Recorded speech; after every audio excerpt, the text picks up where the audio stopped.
Tracking, alerting, protecting. This is WKYT News at 4:30. Honoring 3 Kentucky officers killed in the line of duty. We'll show you the new Police Memorial Highway coming up. It's a battle that's been going on for a decade, involving a home in a central Kentucky neighborhood. Why a man's fight to save his house may finally be over. And a flight bound for Kentucky clips wings with another plane. We'll give you the details on the incident. WKYT News at 4:30 starts now. Good afternoon to you. Amber Philpott and Sam Dick reporting. Today, a stretch of highway in Woodford County was dedicated to Kentucky law enforcement who died in the line of duty. It's a section of Kentucky 2113. As WKYT's Victor Puente tells us, family members of fallen officers and a state representative unveiled a sign designated the stretch as the Police Memorial Highway. It's our top story at 4:30. The road behind me will soon have a new sign, one honoring 3 officers who gave their lives in the line of duty while protecting Woodford County.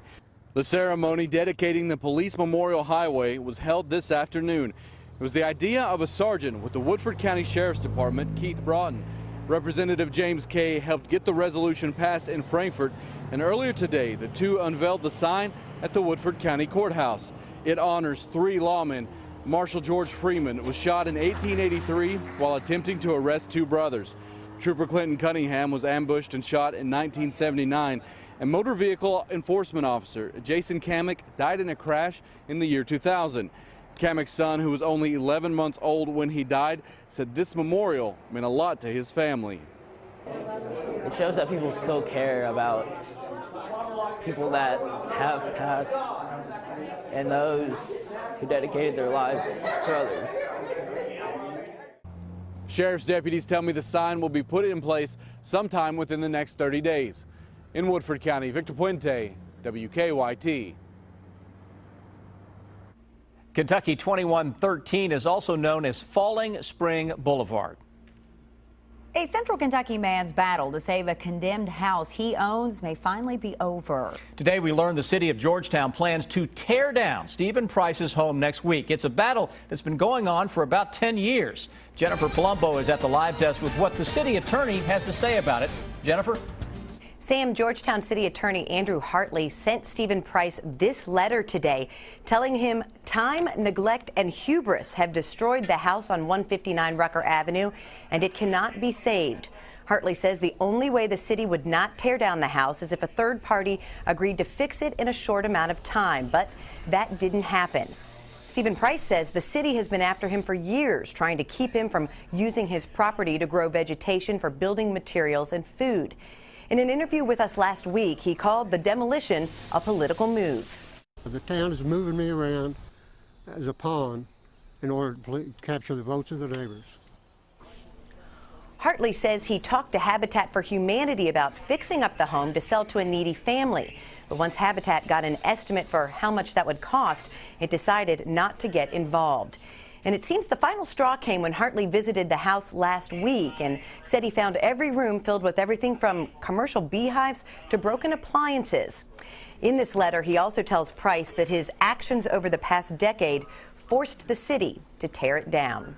At the live desk, Jennifer Palumbo, WKYT.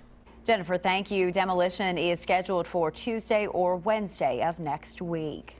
A plane headed to Kentucky did not make it after an accident at the airport. A spokesperson for Minneapolis-St. Paul International Airport says 2 planes clipped wings on a taxiway last night.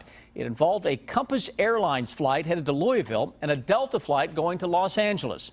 Both planes returned to the terminal and passengers were taken off. The incident remains under investigation. It is a beautiful fall day in the bluegrass. Yes, it is, and we have good news for the weekend, even better news, I should say. Let's check in with WKYT Chief Meteorologist Chris Bailey. How about it, Chris? Yeah, all of a sudden, I'm everyone's friend again. Everybody doubting me all week long because of the ugly conditions. Now, all of a sudden, sunshine just makes my perception a whole lot better out there. Look at the temperatures, upper 50s to low 60s right now throughout central and eastern Kentucky. With a little sunshine, that's helping to boost those thermometers up. Life First Alert Defender, nada showing up, although a little more in the way of some clouds. Pushing on in from the west. That is a very weak system that is going to throw some more clouds in here deeper into tonight and into at least part of the day tomorrow. But you notice how only just a few little showers are showing up from around Chicago into parts of the St. Louis area. That's along a weak disturbance that is decreasing the farther east that it gets. So chances are most of those showers will begin to dry up before reaching our part of the world. Weather headlines: temperatures on the rise for a much better weather weekend in the Bluegrass States. Though big changes start to show up next week. I'm tracking not one but two systems that will likely impact our week ahead. But in the short terms, it's all systems go toward a much warmer weekend, guys. Hour by hour forecast in a few minutes. All right, sounds great, Chris. Thank you. This year, it is estimated there will be nearly 233,000 new cases of breast cancer diagnosed in women, but men are at risk too. And tonight, one man is sharing his story in hopes of getting the attention of others that it can happen. It's a story that's in progress for you at 6 tonight. At first glance, you might never know that Mike Davis is a cancer survivor, and you would probably never guess he's a breast cancer survivor. Davis was diagnosed in 2012 after finding something unusual on his chest. He says he'll never forget the look on the doctor's face when he received the diagnosis. And as soon as he saw it, he says, "I know what it is," you know, and he said, "I'm almost positive it's breast cancer."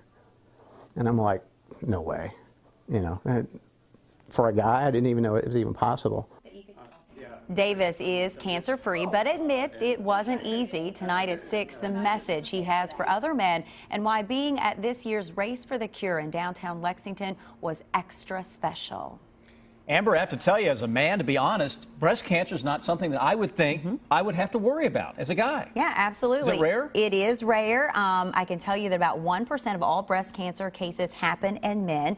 This year, about 2,400 men are going to be diagnosed, and there are some signs and some symptoms you can look for, and they simply include a lump or hard knot in the breast, chest, or underarm area, a change in the size of dimpling of the breast area, redness in that area, a breast that is itchy, scaly, or sore, and one that has discharge. And I can tell you that Mike said he'd gone on a trip and he continually felt something itching on his chest, and he was always doing that, and that's what kind of clued him in. Something isn't right here. And what a brave act for him to step forward and be a part of letting people know this does affect men. You and I both down at the Race for the Cure this year, and he caught our eye, and we said, "What's that guy doing out there?" So tonight you're going to see more from the Race for the Cure and talk to him about his struggle through breast cancer. Looking forward to it. Thank you, Amber.